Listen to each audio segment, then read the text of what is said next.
जय जिनेंद्र।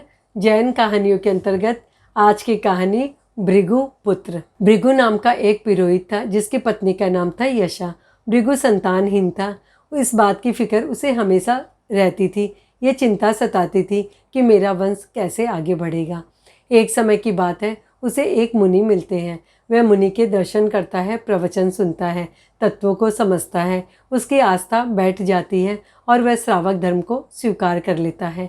एक बार वह मुनि से पूछता है कि मुनिवर, क्या मेरे संतान का योग है? इस पर मुनि कहते हैं, हाँ, तुम्हारे 2 पुत्र होंगे और दोनों ही बाल्यावस्था में साधु जीवन स्वीकार कर लेंगे। तुम उनकी दीक्षा में बाधा मत पैदा करना। यह सुनकर भृगु थोड़ा खुश होता है और थोड़ा विषाद करता है और अपने घर आ जाता है। समय बीतने लगता है। एक समय उसे पता चलता है उसकी पत्नी गर्भवती है। भृगु और उसकी पत्नी दोनों गांव छोड़कर चले जाते हैं और दूसरे गांव में रहने लगते हैं, क्योंकि उनके मन में यह शंका थी कि यहाँ यदि उनके पुत्रों का जन्म होगा तो वे दीक्षा ग्रहण कर लेंगे। समय बीतने लगता है। यशा ने 2 पुत्रों को जन्म दिया। पुत्र अब बड़े होने लग जाते हैं। एक समय मौका देखकर भृगु पति पत्नी ने अपने पुत्रों को समझाया कि तुम कभी श्रमणों के पास मत जाना। वे छोटे छोटे सुंदर बालकों को अपने पास ले जाते हैं और फिर उन्हें मारकर उनका मांस खा लेते हैं और इस तरह बच्चों के मन में डर बैठा देते हैं।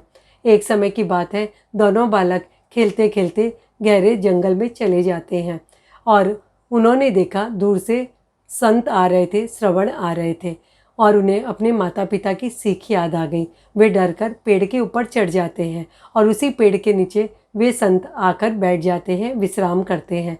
कुछ देर विश्राम करने के बाद उन्होंने अपने पात्रों को निकाला और भोजन करना प्रारंभ किया। दोनों बालकों ने देखा कि मेरे माता पिता ने कहा था कि वे तो मांस खाते हैं, लेकिन इनके पात्रों में तो ऐसा कुछ नहीं, ये तो सामान्य दाल रोटी खा रहे हैं। तो उनका डर थोड़ा सा कम हुआ। उसके बाद में श्रमणों को जैसे ही वो देख रहे थे, देखते देखते उन्हें जाति स्मरण ज्ञान हो गया कि ऐसे श्रमणों को हमने कहीं देखा है और वे सोचते हैं, सोचते सोचते उन्हें याद आ जाता है अपना पूर्व भाव और उसके बाद वे निडर होकर, निर्भय होकर नीचे उतरते हैं पेड़ों से और मुनियों को वंदन करते हैं। वंदन करने के बाद उनमें वैराग्य जागृत हो जाता है।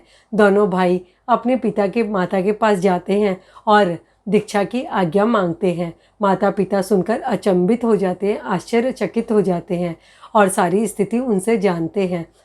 बहुत मना करते हैं, बहुत समझाते हैं अपने पुत्रों को कि ये साधु जीवन बड़ा कष्टकर होता है, बड़ा दुख होता है, इसमें तलवार की धार पर चलने जैसा है। लेकिन दोनों पुत्र सुनने के लिए तैयार नहीं थे। बदले में दोनों माता पिता भी समझ जाते हैं और इस तरह चारों ने साधना स्वीकार कर ली, साधु जीवन को स्वीकार कर लिया।